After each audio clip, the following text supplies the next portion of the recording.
का जिक्र करना पड़ेगा अपर्णा, फिर से जिक्र करना पड़ रहा है। 332 सीटें आपने फाइनल सर्वे में दे दी, पति अपनी पत्नी को नहीं बताता, कांग्रेस को बता देता है। ठीक है, न्यूज 18 मेगा एग्जिट पोल में बड़ी खबर इस वक्त आपको बता रहे हैं। एग्जिट पोल है, बार बार ये कह रहे हैं, मध्य प्रदेश की 29 सीटों का एग्जिट पोल आ रहा है और बीजेपी को 26 से 29 सीटें मिल सकती है। ये बहुत बड़ी खबर इस वक्त आपको बता रहे हैं। कांग्रेस को 0 से 3 सीटों के बीच का अनुमान है।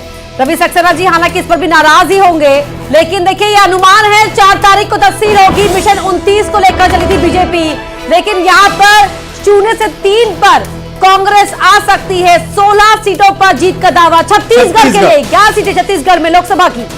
छत्तीसगढ़ का क्या है, बीजेपी को 9 से 11 सीटें मिल सकती है, यानी कि पिछला क्या रिपीट हो जाएगा। कांग्रेस को 0 से 2 सीटों का अनुमान है, पिछला भी कुछ यही था, 9 और 2 का था। न्यूज 18 का ये एग्जिट पोल है, हैशटैग न्यूज 18 एग्जिट पोल। बार बार हम ये कह रहे हैं एग्जिट पोल है, अनुमान है।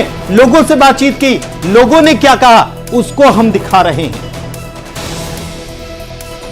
छत्तीसगढ़, मध्य प्रदेश दोनों का डेटा आ गया जी। दुर्गेश केसवानी जी, देखिए अब यहां तो ये बात हो जाएगी ना कि जिसके हक की बात निकलकर सामने आती है वो मुस्कुराएगा, वो मुस्कुराता है, गदगद हो जाता है, और दूसरा मीडिया पर आक्षेप आरोप लगाने लगता है। लेकिन खैर, इससे परे होकर केसवानी जी, एमपी की अगर हम बात कर लेते हैं, एमपी को लेकर जो आपका ये एग्जिट पोल तस्वीर बता रहा है, यहां भी मोदी मैजिक ही चला है क्या, अगर ऐसा होता है तो? सबसे पहले तो मैं जो आंकड़े आप पेश कर रहे हैं उनका सम्मान करता हूं, और निश्चित ही आप देखेंगे कि एमपी के मन में मोदी और मोदी जी के मन में एमपी, जो हमारी ये टैगलाइन थी, ये स्लोगन था हमारा, उसको जनता ने भरपूर आशीर्वाद दिया।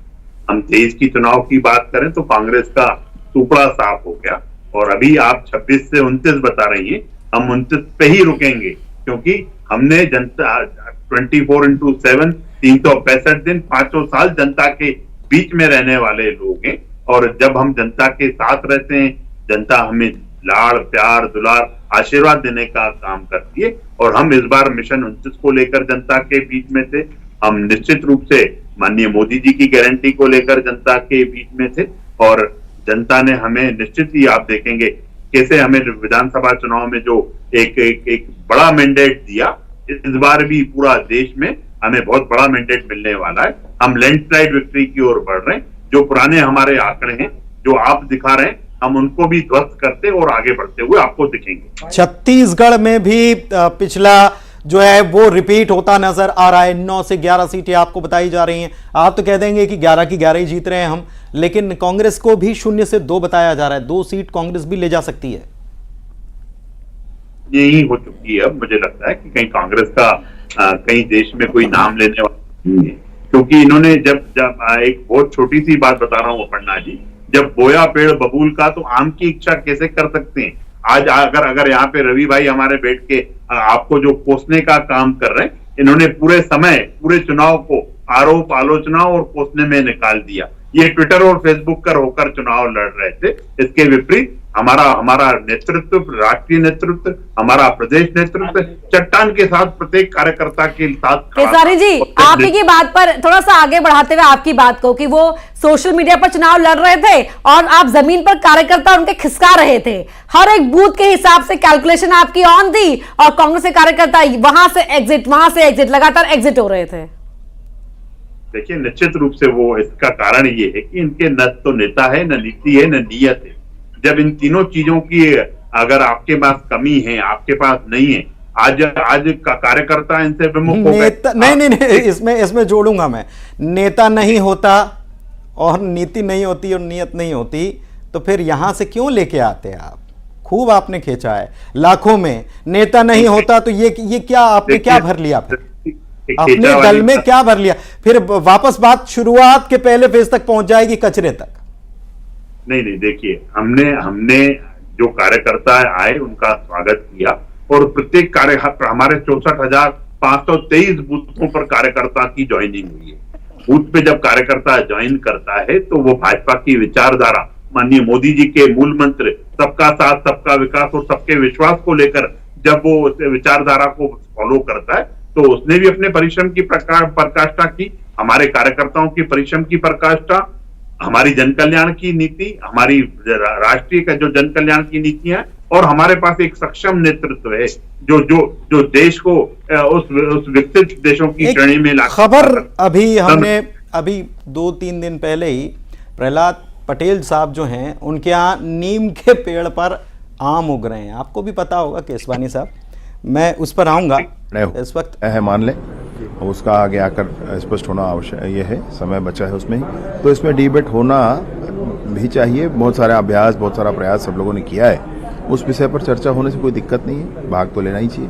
सर, बैठक में ये भी कहा गया है खड़गे जी द्वारा, बाकी नेताओं द्वारा इंडिया गठबंधन के कि 295 से ज़्यादा सीट इंडिया गठबंधन। चलिए उस पर क्यों सब समय खराब करें, स्पष्टता होगी, बस 4 दिनों का विषय है। Thank you sir. मंत्री के नाते हमारा छत्तीसगढ़ के अलावा और भी कई प्रदेशों में जाना हुआ।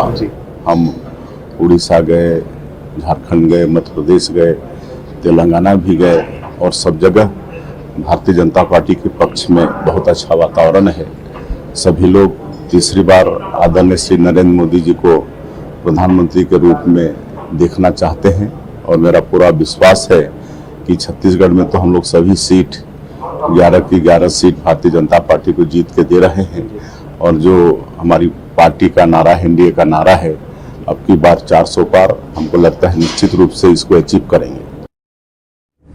और उनके जो अभी तक के अनुभव हैं, उनका जो रिसर्च है, वो जो अनुभव जब शेयर करते हैं तो हम सब का भी मनोबल के साथ साथ एक नई दिशा मिलती है कि हमें हमारी सरकार को जिस प्रकार से हम छत्तीसगढ़ को विकसित छत्तीसगढ़, समृद्धशाली छत्तीसगढ़ के साथ साथ जो भारत को, हिंदुस्तान को जो विकसित भारत बनाने के जो माननीय प्रधानमंत्री जी ने जो नारा ही नहीं बल्कि जो उनकी जो कल्पना है उससे साकार कैसे कर सकते हैं, और 2047 तक हमारा जो देश है, देश में हमारा छत्तीसगढ़ का कंट्रीब्यूशन क्या होगा, ये सब जब चर्चाएं हो रही हैं तो हम सब के सामने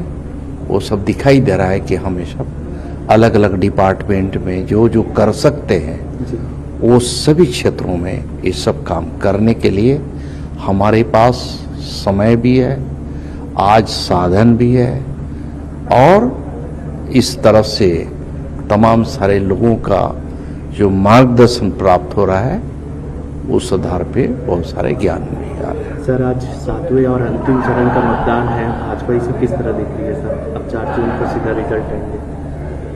पूरे देश में माननीय प्रधानमंत्री जी के नेतृत्व और उनका जो नेतृत्व रहा, उनका कर्तृत्व, उनका व्यक्तित्व रहा, और देश को जिन्होंने जिस ऊंचाई पे पहुंचाने का जो काम किया है, देश की जनता फिर से उन्हें प्रधानमंत्री की कुर्सी पर बैठाना चाह रही है, और जो नारा है निश्चित ही वहां तक हम अचीव करेंगे, पहुंचेंगे। सर, थोड़ी देर बाद एग्जिट पोल आएगा। इंडिया गठबंधन है, उन्होंने पहले एग्जिट पोल में को लेकर डिबेट में बैठने से मना कर दिया था, अब वो डिबेट में बैठने के लिए तैयार है, इसको किस तरह देख रहे हैं? अब देखिए, ये सन के सुल्तान लोग हैं, कब इनके मुखारबिंद से क्या निकलेगा, क्या चीज निर्णय करेंगे, क्या चीज। तो प्रतिक्रिया जो है वो लगातार आपने सुनी, और हमारे साथ खास मेहमान जो हैं वो लगातार बने हुए हैं, उनसे हम चर्चा जारी रखने वाले हैं। लेकिन अभी तक जो एग्जिट पोल जो है उसमें 181 सीटें, जी हां, कुल देश भर की 543 में से 181 सीटों का अनुमान सामने आ चुका है, जिसमें छत्तीसगढ़ का अनुमान आ गया है, मध्य प्रदेश का आ गया है, उत्तर प्रदेश के पहले 3 फेज का आ गया है, बिहार के पहले 3 फेज का आ गया है, और इन सब अनुमानों पर हम जो हैं वो चर्चा भी कर रहे हैं, लगातार खास मेहमान जो हैं वो हमारे साथ जुड़े हुए हैं। लेकिन ये तस्वीर जरा देख लीजिए, इस वक्त मध्य प्रदेश और छत्तीसगढ़ की तस्वीर। ललित, और सीधे मध्य प्रदेश सदन में हम आपको ले आए हैं। मध्य प्रदेश में मेगा एग्जिट पोल क्या कुछ कह रहा है। कुल सीट 29 एनडीए के खाते में, 26 से 29। जिस तरह की स्थितियां पहले थी, इंडिया के खाते में 0 से 3 तक इंडिया जा सकता है। अगर ऐसा होता है